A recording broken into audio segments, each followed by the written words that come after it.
नमस्कार दोस्तों, आपका हमारे YouTube चैनल पर बहुत बहुत स्वागत है। आज हम आपके लिए लेकर आए हैं श्रीमद् भगवद गीता का सार या समरी।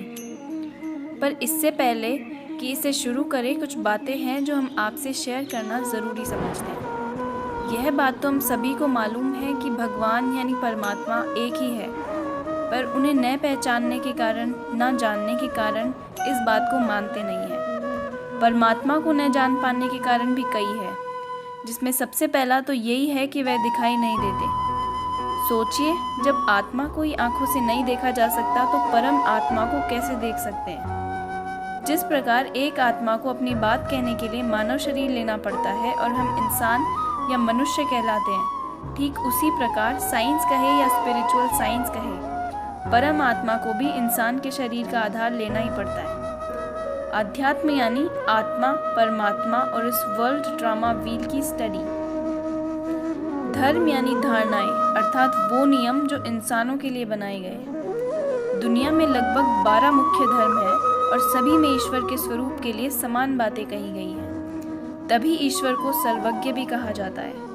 महाभारत के युद्ध के दौरान आत्मा के धर्म अर्थात आध्यात्म के बारे में दिया गया अनमोल ज्ञान गीता कहलाया, जिसे बाद में लिपिबद्ध कर श्रीमद् भगवत पुराण के रूप में प्रस्तुत किया गया। श्रीमद् भगवत पुराण में वर्णित प्राचीन ज्ञान के अनुसार निराकार शिव परमात्मा ने गीता का दिव्य सत्य ज्ञान सबसे पहले ब्रह्मा जी को सुनाया था। इस दिव्य ज्ञान के आधार पर ही ब्रह्मा जी के द्वारा सृष्टि की रचना एवं युगों का निर्माण हुआ था, जिन्हें ब्रह्मा का दिन एवं ब्रह्मा की रात के आधार पर बांटा गया। सतयुग और त्रेता युग ब्रह्मा का दिन कहे जाते हैं और द्वापर और कलयुग ब्रह्मा की रातें कही जाती है। इसी ज्ञान के आधार पर आदि सनातन धर्म की स्थापना हुई। अच्छी बात यह है कि उपरोक्त सभी धर्म एवं दुनिया के लगभग 12 मुख्य धर्म हैं और इन सभी में परमात्मा का स्वरूप निराकार, ज्योति स्वरूप, गॉड इज लाइट कहकर ही बताया गया है।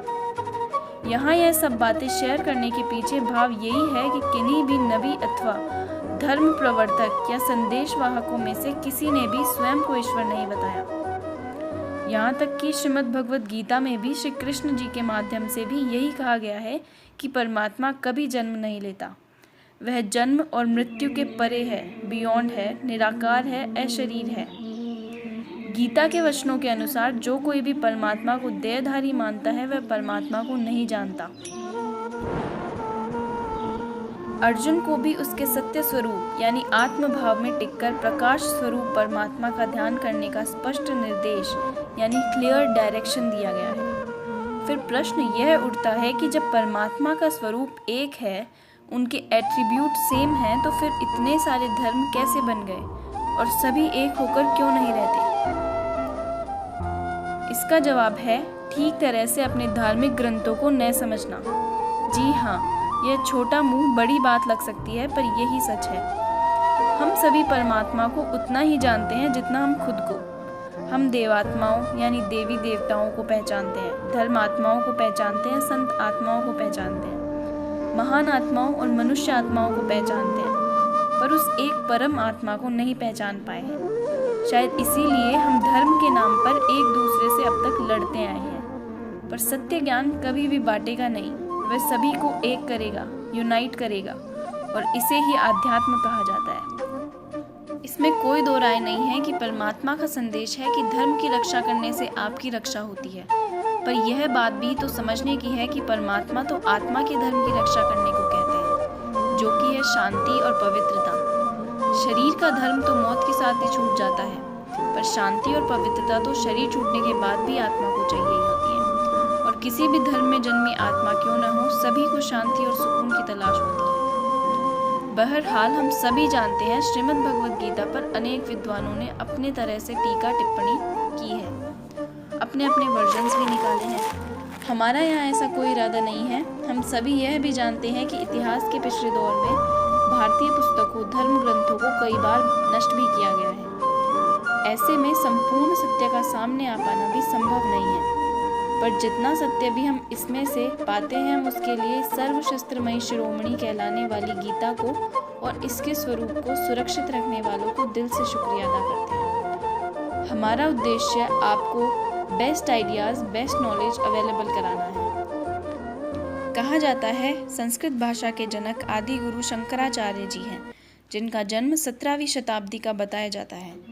अतः हम समझते हैं कि अवश्य ही गीता का ज्ञान देवनागरी में बोला गया होगा, जिससे उस समय काल के लोग बोल और समझा करते थे। हमने भी इसी उद्देश्य से गीता के इस अनमोल ज्ञान को भाषाओं में बांधने का प्रयास नहीं किया है।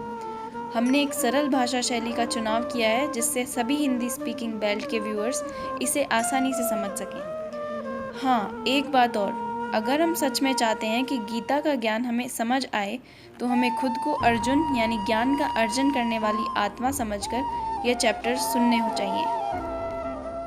कुरुक्षेत्र यानी कर्म क्षेत्र, धर्म युद्ध यानी हमारे अपने अंदर अच्छाई और बुराई का युद्ध, योग यानी आत्मा की परमात्मा से मिलने की विधि। क्या आपने कुरुक्षेत्र में हुए युद्ध के बारे में सुना है? कहते हैं धर्म स्थापना के लिए लड़े गए उस युद्ध में इतने लोगों की जान गई थी कि वहां की मिट्टी रक्त से लाल हो गई थी। क्या आप जानते हैं कि युद्ध से होने वाले विनाश के बारे में सोचकर जब राजकुमार अर्जुन को दुख और मोह ने घेर लिया था, तब श्री कृष्ण ने उनसे क्या कहा था? आखिर क्यों लड़ा गया था वो युद्ध? क्या उद्देश्य था उसका?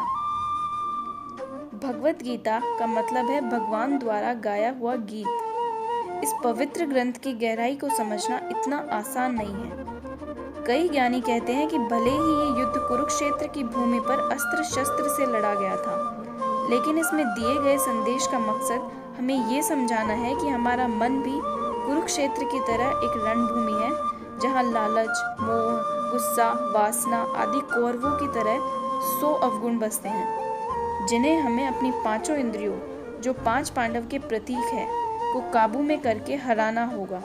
तभी हम एक सुखी जीवन जी सकते हैं और मुक्ति पा सकते हैं। श्री कृष्ण हमारे मन की आवाज या आत्मा या कॉन्शियसनेस का प्रतीक है, जो दुविधा के वक्त सवालों का जवाब देकर हमारी मदद करते हैं। हर इंसान अर्जुन का प्रतीक है, जो दुविधा में घिरा हुआ है। श्रीमद् भगवद गीता उपदेश नहीं देती, बल्कि इंसान को जीवन जीने का सही तरीका सिखाती है। ये अमृत रूपी ज्ञान किसी एक धर्म तक सीमित नहीं है। इसमें श्री कृष्ण ने पूरी सृष्टि के लिए कई अनमोल बातें बताई हैं, जिन्हें अगर अपने जीवन में उतारा जाए तो हम अनगिनत समस्याओं से बच सकते हैं। इस पवित्र ग्रंथ में आप ब्रह्मांड के उन रहस्यों के बारे में जानेंगे, जिन्हें लेकर अक्सर हमारे मन में सवाल उठते हैं। कुरुक्षेत्र युद्ध के दौरान भगवान श्री कृष्ण ने जीवन से जुड़े कई अनसुलझे सवालों का जवाब दिए हैं। इस किताब के जरिए आप आध्यात्म को एक अलग नजरिए से देखने लगेंगे। इसमें बताई गई बातें आज भी बिल्कुल सटीक बैठती है, क्योंकि इंसान का मन अब भी उन्हीं विकारों और दुविधाओं से जूझ रहा है जैसे हजारों साल पहले जूझ रहा था, और इसका कारण है अज्ञानता। इसमें बताई गई बातें अज्ञानता को दूर कर मन में ज्ञान का दीपक जलाती है, जिससे इंसान सब कुछ साफ साफ समझने लगता है और उसका बेचैन मन शांत हो जाता है। इन बातों को आप अपने जीवन के हर पहलू में उतार कर परख सकते हैं। देखा जाए तो जीवन यात्रा एक समुद्र की तरह है, जिसमें हमें एक किनारे से दूसरे किनारे तक पहुंचना होता है। तूफान और लहरें वो चुनौतियां हैं जिनका सामना हमें इस सफर के दौरान करना पड़ता है। और यह पवित्र ग्रंथ, जो समय और काल चक्र से परे है, वो नाव है जो हमें सही रास्ता दिखाती है, निराशा और अंधकार में डूबने से बचाती है। तो दोस्तों, आज के वीडियो में हमने आपको गीता की भूमिका के बारे में बताया। तो आज के लिए बस इतना ही। अगले वीडियो के साथ जल्द मुलाकात होगी। अगर हमारा वीडियो आपको अच्छा लगे तो प्लीज़ लाइक करना न भूलिएगा और अपने दोस्तों के साथ शेयर भी कीजिएगा। अगर हमारे वीडियो में आपको कोई कमी लगे तो कमेंट करके हमें ज़रूर बताएं, ताकि हम हमारे वीडियोस को और बेहतर कर सकें। गीता के आगे के अध्यायों को सुनते रहने के लिए हमारे चैनल को सब्सक्राइब करना ना भूलें। बेल आइकन भी दबाएं। धन्यवाद। जय हिंद। वंदे मातरम।